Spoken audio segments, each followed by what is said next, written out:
প্রিয় দর্শক, একজন বাউল সমর্থক দেখতে পাচ্ছেন পানিতে সাঁতার দিয়েছে।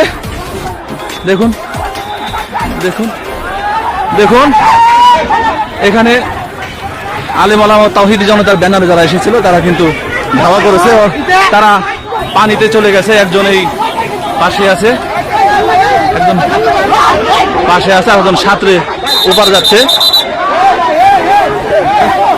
পুলিশ পরিস্থিতি নিয়ন্ত্রণ করার চেষ্টা করছে।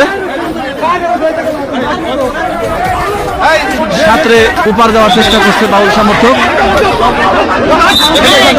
আরেকজন এখনো পাশে আছে, সে কিন্তু নড়ছে না, সেখানেই দাঁড়িয়ে আছে। তার উপরে ধুলা সহ ময়লা ছুড়ে ফেলা হচ্ছে।